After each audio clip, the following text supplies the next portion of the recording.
नमस्कार, मैं हूं मोनिका जायसवाल और आप देख रहे हैं इंडिया न्यूज। और आइए अब रुक करते हैं सुपरफास्ट खबरों की ओर। कोरोना संकट के बीच प्रधानमंत्री मोदी ने council of science and industrial research के एक कार्यक्रम को संबोधित किया। पीएम ने कहा कि भारत सब स्टेशन डेवलपमेंट और क्लीन एनर्जी के क्षेत्र में दुनिया को रास्ता दिखा रहा है। पीएम मोदी ने कहा कि कोरोना महामारी पूरी दुनिया के सामने एक सदी की सबसे बड़ी चुनौती बनकर सामने आई। इतिहास गवाह है कि जब जब मानवता पर कोई संकट आया है, साइंस ने और बेहतर भविष्य तैयार किया है। पीएम मोदी ने कहा कि कोरोना के संकट ने भले ही रफ्तार कुछ कम की हो, लेकिन आज भी हमारा संकल्प आत्मनिर्भर भारत, सशक्त भारत का है। पीएम मोदी ने कहा, बीती शताब्दी का अनुभव है कि जब पहले कोई खोज दुनिया के दूसरे देशों में होती थी तो भारत को उसके लिए अलग अलग साल का इंतजार करना पड़ता था, लेकिन आज हमारे वैज्ञानिक दूसरे देशों के साथ कंधे से कंधा मिलाकर चल रहे हैं।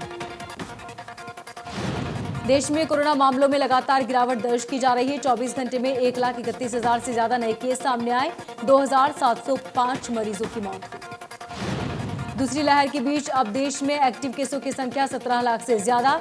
कोरोना मरीजों के ठीक होने की रिकवरी रेट में बढ़त देखी गई। 24 घंटे में 2,05,000 मरीज रिकवर हुए। अमेरिका की उपराष्ट्रपति कमला हैरिस और प्रधानमंत्री मोदी के बीच फोन पर बातचीत हुई। दोनों नेताओं के बीच वैक्सीन को लेकर चर्चा हुई।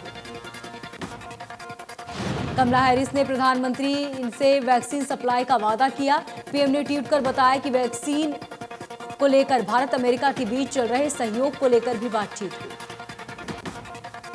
महाराष्ट्र में कोरोना के केसेस लगातार कम हो रहे हैं। एक दिन में महाराष्ट्र में कोरोना के 15,229 नए मरीज सामने आए, जबकि 25,000 कोविड मरीज ठीक हुए। 600 से ज्यादा मरीजों की जान चली गई। दिल्ली में 24 घंटे में 400 से ज्यादा केस सामने आए। 45 मरीजों ने दम तोड़ा। दिल्ली में अब 8,000 से ज्यादा केस एक्टिव। प्रदेश में 24 घंटे में 980 नए केस सामने आए। 71 मरीजों की जान चली गई। 2,000 से ज्यादा मरीज ठीक हुए। अब एक्टिव केस की संख्या 12,000 से ज्यादा। स्वास्थ्य मंत्री अनिल विज ने कहा कि ब्लैक फंगस के मामले को देखते हुए टेंडर किया गया था और केवल एक कंपनी से अप्लाई किया गया है, लेकिन नियमों में बदलाव पर टेंडर जारी कर दिया गया है। कोरोना की तीसरी वेव को लेकर अनिल विज ने कहा कि सरकार पूरी तरह से अलर्ट है और पूरी तैयारियां कर रखी है। WHO के नियमों के अनुसार हरियाणा में स्वास्थ्य सेवाएं उपलब्ध कराने के लिए प्रयास किए जा रहे हैं और कई तरह के बदलाव किए जाएंगे।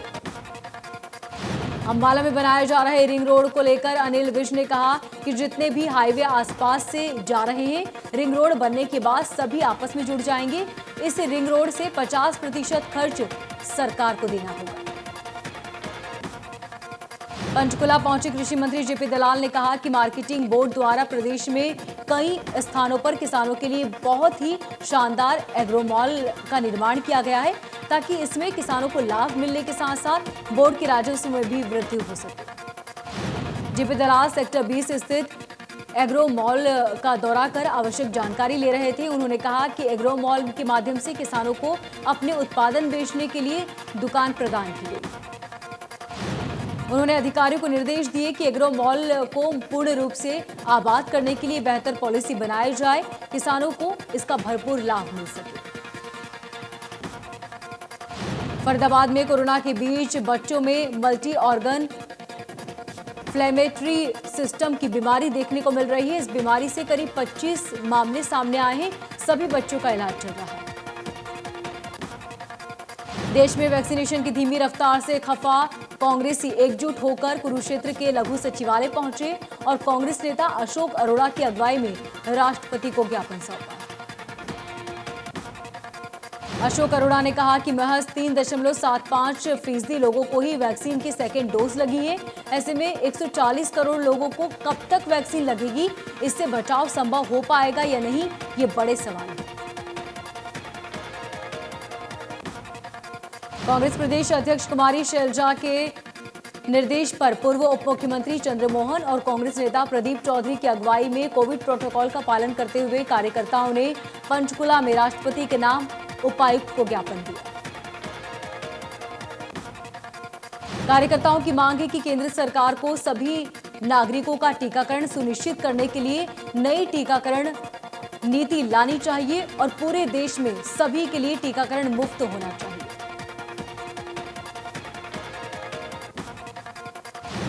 हरियाणा सरकार ने बीपीएल राशन कार्ड धारकों को डिपो पर दिए जाने वाला सरसों का तेल बंद कर दिया है। जून महीने में बीपीएल परिवारों को डिपो पर सरसों का तेल नहीं दिया जाएगा। इसे लेकर फूड एंड सप्लाई विभाग ने पत्र जारी किया, जिसमें कहा गया है कि हैफेड के पास सरसों का तेल न होने के कारण जून महीने में तेल नहीं दिया जाएगा। बीपीएल परिवारों को हर महीने 2 लीटर सरसों का तेल दिया जाएगा। हरियाणा में इस महीने राशन डिपो पर 11 लाख से ज्यादा गरीब परिवारों को सरसों का तेल नहीं मिल सकेगा। खाद्य और आपूर्ति विभाग ने अगले आदेश तक राशन डिपो से सरसों का तेल नहीं दिए जाने का आदेश दिया। सिरसा की सब्जी मंडी में फल विक्रेताओं ने हंगामा कर दिया। देर रात फूड मंडी विक्रेता फलों को कपास मंडी में शिफ्ट करने में जुट गए तो मार्केट कमेटी के कर्मचारियों ने सब्जी मंडी के गेट पर ताला जोड़ दिया। प्रशासन के आदेश के मुताबिक कपास मंडी में फल मंडी लगाई जा रही है, लेकिन सब्जी मंडी और फल मंडी विक्रेताओं के बीच आपसी तालमेल नहीं बन पा रहा। बाद में सब्जी मंडी में हो रही फूड मंडी लगने पर सहमति बनी थी। हंगामे की सूचना पाकर पुलिस प्रशासन मौके पर पहुंचा और पुलिस ने फल विक्रेताओं को समझाने का प्रयास किया, जिसके बाद मार्केट कमेटी सचिव मौके पर पहुंची और फल विक्रेताओं से बातचीत की।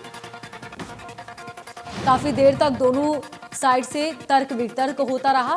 काफी समय तक बातचीत के दौर के बाद निष्कर्ष निकला कि फल विक्रेता एसडीएम से मिलेंगे और बैठक को आगे बातचीत होगी। हिसार दिल्ली नेशनल हाईवे के रामायण टोल प्लाजा पर 45 घंटे के बाद भी किसानों ने जाम नहीं खोला। किसान नेताओं की घंटों तक मीटिंग चली, लेकिन चर्चा किसी नतीजे तक नहीं पहुंच पाई। किसान नेता राकेश टिकैत और युद्धवीर सिंह ने गिरफ्तारी नेताओं के रिहा होने तक टोल जाम रखने का ऐलान किया। जाम के कारण हादसे पुलिस ने ट्रैफिक को डायवर्ट किया। किसान नेताओं की गिरफ्तारी की सूचना मिलते ही दिल्ली हिसार नेशनल हाईवे जाम कर दिया था। पूरी रात हाईवे जाम होने के कारण दोनों तरफ से वाहनों की लंबी किलोमीटर की लाइनें लग गई। सबसे ज्यादा ट्रक जाम में फंसे रहे। तिगांव विधानसभा क्षेत्र के विधायक राजेश नागर ने महामारी अलर्ट लॉकडाउन को आगे बढ़ाने पर कहा कि कोरोना के बढ़ रहे मामलों में अब काफी कमी आ रही है और हालात नियंत्रण में है। राजेश नागर ने कहा कि लोगों ने अगर लॉकडाउन में दी गई छूट के दौरान संयम बरता और कोरोना गाइडलाइंस का पालन किया तो उम्मीद है कि लोगों को ज्यादा राहत मिलेगी। विधायक राजेश नायर ने ब्लैक फंगस को लेकर चिंता जाहिर की। कहा कि शहरी क्षेत्रों में ब्लैक फंगस को लेकर जागरूकता है, लेकिन ग्रामीण क्षेत्रों में अभी जागरूकता का अभाव है। ग्रामीणों को जागरूक करने का काम करेंगे। विधायक ने लोगों से अपील की कि लापरवाही न बरतें और नियमों का पालन करें। कोरोना की पहली लहर की समाप्ति पर लोगों ने जो लापरवाही बरती उसका खामियाजा दूसरी लहर में भुगतना पड़ा। निजी अस्पतालों के ज्यादा बिल वसूली मामले में कांग्रेसी विधायक नीरज शर्मा ने अधिकारियों और सरकार की बैठक में कुछ लोगों पर अस्पताल के साथ साठगांठ का आरोप लगाया। नीरज शर्मा का कहना है कि सरकार को चाहिए कि जिन अस्पतालों की शिकायत आई है उन पर तुरंत कार्रवाई करे, ताकि बाकी अस्पताल की शिकायत करने के लिए लोग सामने आ सके। नीरज शर्मा ने कहा कि खुद विधानसभा स्पीकर ज्ञानचंद गुप्ता इस मामले को उठा चुके हैं, तो ऐसे में अधिकारियों को चाहिए कि वो तुरंत संज्ञान लेकर ऐसे अस्पतालों पर कड़ी कार्रवाई करें। चरखी दादरी सिविल सर्जन ने कहा है कि टीम की मेहनत से कोरोना मरीज कम हो रहे हैं और ब्लैक फंगस का कोई केस नहीं है। रादौर में अधिकारियों की रैकी करने वाले गिरोह के एक सदस्य को एसईटी ने गिरफ्तार कर लिया। व्हाट्सएप ग्रुप पर लंबे समय से खनन विभाग और आरटीए विभाग की रैकी की जा रही थी। पकड़ा गया युवक गुमथला का रहने वाला है, जिसे टीम ने पकड़ लिया है और पुलिस के हवाले किया। उसके पास से टीम को रैकी करने के पुख्ता सबूत भी मिले हैं। एसएचओ ने बताया कि युवक खनन विभाग के अधिकारियों की रैकी करता था और उनकी लोकेशन को व्हाट्सएप ग्रुप से शेयर करता था। उससे पूछताछ की जा रही है। उसके साथ जो भी शामिल होंगे उन सभी को गिरफ्तार किया जाएगा। सोनीपत के गांव देवरू में महिला इकट्ठा होकर एसपी आवास के सामने धरने पर बैठ गई और पुलिस के खिलाफ जमकर नारेबाजी की गई। गांव देवरू की नाबालिग के साथ रेप मामले में सभी आरोपियों की गिरफ्तारी न होने के कारण पीड़ित परिवार पिछले 2 महीने से लगातार थाने में चक्कर काट रहा है और पुलिस पर कार्रवाई न करने का आरोप लगा रहे हैं। पुलिस अधिकारियों ने समझा बुझाकर महिलाओं को घर वापस भेजा और कार्रवाई का भरोसा दिया। एसएचओ ने बताया कि मामले में पुलिस ने कार्रवाई करते हुए 2 आरोपियों को काबू किया था। परिजनों की मांग है कि मामले में आरोपियों के बाकी परिवार को भी गिरफ्तार किया जाए, वो भी साजिश में शामिल थे। कुरुक्षेत्र के लोकनायक जयप्रकाश नारायण अस्पताल में चाइल्ड स्पेशलिस्ट डॉक्टर ने बताया कि अस्पताल में कोरोना की तीसरी लहर की तैयारियां शुरू कर दी है। डॉक्टर ने बताया कि खासकर बच्चों के लिए अतिरिक्त बेड की व्यवस्था की गई है। बच्चों में लक्षण नहीं दिखते, ऐसे में अभिभावकों को जागरूक रहने की जरूरत है। पलवल में ठीक होने वाले लोगों का आ रहा स्वास्थ्य संबंधी समस्याओं के समाधान के लिए नागरिक अस्पताल में उमंग ओपीडी चलाई जा रही है, जहां पैरामेडिकल की टीम लोगों की जांच कर रही है।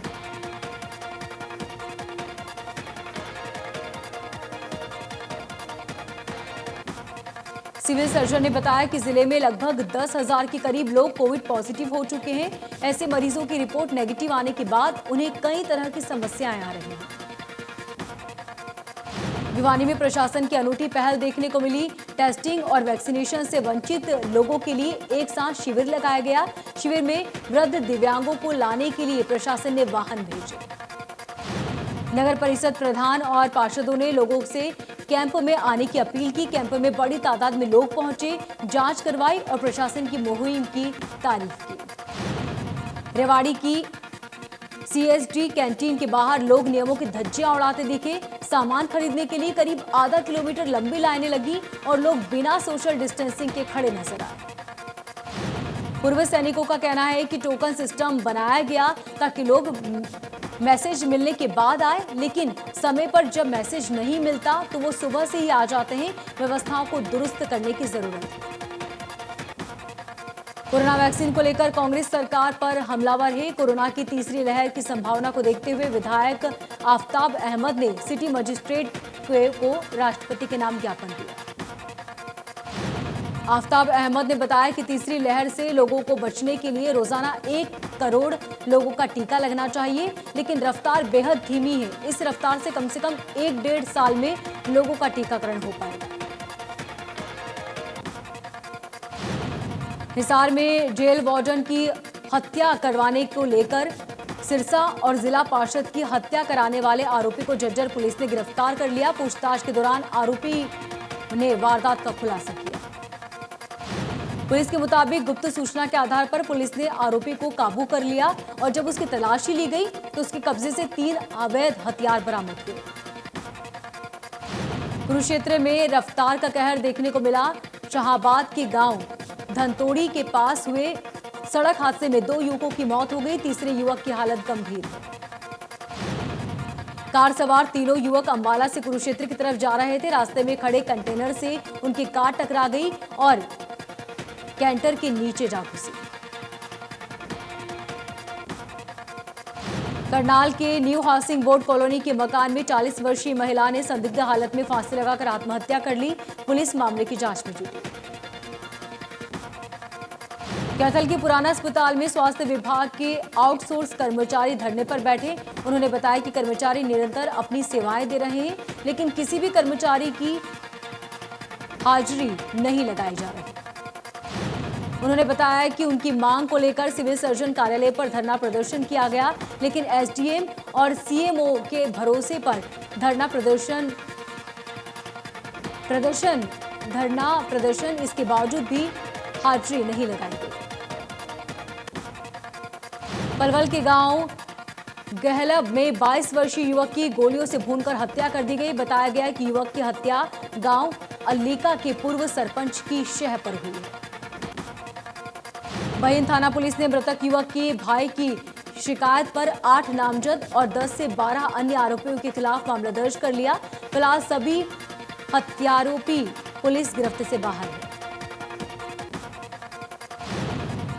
कोरोना की तीसरी वेव को लेकर स्वास्थ्य विभाग ने पहले से ही कमर कस ली है। कल्पना चावला मेडिकल और सरकारी अस्पताल दोनों में स्वास्थ्य विभाग की तरफ से तीसरी वेव के निपटने के लिए काम शुरू कर दिया गया है। करनाल के सरकारी अस्पताल में पहले से जो बच्चे बीमार होते हैं उनके लिए एक वार्ड है, जिसमें से 22 बच्चों को एडमिट किया जा सकता है, लेकिन वेव के खतरे को देखते हुए एक और वार्ड बनाया गया है। वहीं बच्चों के लिए मेडिकल स्टाफ से लेकर डॉक्टर्स की संख्या बढ़ाई जाएगी ताकि आसानी से तीसरी वेव से निपटा जा सके और परेशानी का सामना न करना पड़े। फतेहाबाद में रेमडेसिविर इंजेक्शन की कालाबाजारी के मामले में 3 आरोपी फरार हो गए हैं। मामले के तीनों आरोपी गिरफ्तारी के डर से परिवार सहित गायब हो गए। बीपीएल परिवारों के लिए सरकार का बड़ा फैसला। सरसों की तेल के एवज में हर महीने ट्रांसफर किए जाएंगे 250 रुपए। हैफेड के पास तेल का स्टॉक न होने के चलते कदम उठाया गया। अंबाला सिविल अस्पताल में उस समय मरीजों की परेशानियां बढ़ गई जब महिला डॉक्टर मरीजों को देखने से इनकार करते हुए अपना कमरा छोड़कर चली गई। मरीजों ने कहा कि महिला डॉक्टर का रवैया अच्छा नहीं था और मरीज इस संबंध में शिकायत देने सीएमओ तक पहुंचे। मरीजों के विरोध के बाद अन्य डॉक्टर्स को भेजा गया। भिवानी की बेटी पूजा ने एक बार फिर गोल्डन पंच मारकर दुनिया में भारत का नाम रोशन किया है। पूजा का भिवानी पहुंचने पर जोरदार स्वागत किया गया। बॉक्सर पूजा वोहरा ने कहा कि आज वो जिस मुकाम पर है वो अपने कोच संजय की बदौलत है। उन्होंने कहा कि 50 दिनों बाद ओलंपिक खेल होने हैं, ऐसे में एशियन चैंपियनशिप मुकाबला जीतकर ज्यादा अभ्यास के लिए काफी अहम है। पूजा ने कहा कि वो अब ओलंपिक की तैयारियों में जुटी है। साथ ही उन्होंने सरकार की खेल नीति की तारीफ की। वहीं पूजा के कोच संजय ने कहा कि उन्हें पूजा की मेहनत को देखने के बाद पूरी उम्मीद थी कि वो ओलंपिक में भी गोल्ड लेकर आएंगे। गुरुग्राम में कोरोना के अस्थायी कोविड केयर सेंटर को लेकर विवाद हो गया।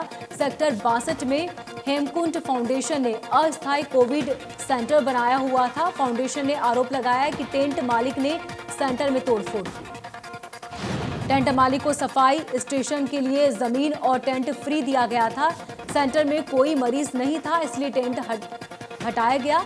मौके पर पुलिस और प्रशासनिक अधिकारी पहुंचे। कुरुक्षेत्र LNJP अस्पताल को 10 बेड्स की सौगात मिली है। सिजेंटा इंडिया कंपनी ने महामारी को देखते हुए ये फैसला लिया है। आमजन को इससे फायदा होगा। गन्नौर के गांव केलार के पास निर्माणाधीन संसद भवन का सरिया चोरी करने का मामला सामने आया। पुलिस ने ट्रक में लोड कर रहे 3 युवकों को गिरफ्तार किया। गिरफ्तार आरोपियों की युवती की संलिप्तता की जानकारी तो पुलिस ने उसे भी गिरफ्तार कर लिया। पुलिस ने उसके कब्जे से दिल्ली के कार्तिक नगर से चोरी किया गया 26 टन सरिया बरामद किया। आरोपियों को अदालत में पेश किया गया है। पुलिस ने प्रेस नोट जारी कर बताया था कि यह सरिया निर्माणाधीन संसद भवन के लिए है। सोहना में तीसरी लहर को लेकर स्वास्थ्य विभाग ने तैयारियां शुरू कर दी है। नागरिक अस्पताल में बच्चों के लिए 6 बेड तैयार किए गए और न्यूबॉर्न स्टेबलाइजर स्थापित किया गया। गुरुग्राम की भोंडसी जेल में मामूली विवाद के चलते खूनी संघर्ष का मामला सामने आया है। जेल के अंदर विचाराधीन कैदियों ने मामूली विवाद होने पर कैदी की बेरहमी से पिटाई कर दी। चारों कैदी नुकीली चीजों से तोड़फोड़ करते रहे। मामले की भनक लगते ही जेल सुरक्षा कर्मियों ने किसी तरह चोरों को कैदियों के चुंगल से छुड़वाया। कैदी की हालत गंभीर बताई जा रही है। विवाद जेल नियमों के तहत फोन कॉल करने को लेकर हुआ। कैदी अपने परिजनों से बात कर रहा था और चारों अंडर ट्रायल कैदियों ने जल्द बातचीत खत्म करने का दबाव बनाया। विरोध करने पर उसकी पिटाई कर डाली। गुरुग्राम में पुलिस ने 2 शातिर आभूषणों की स्नेचिंग की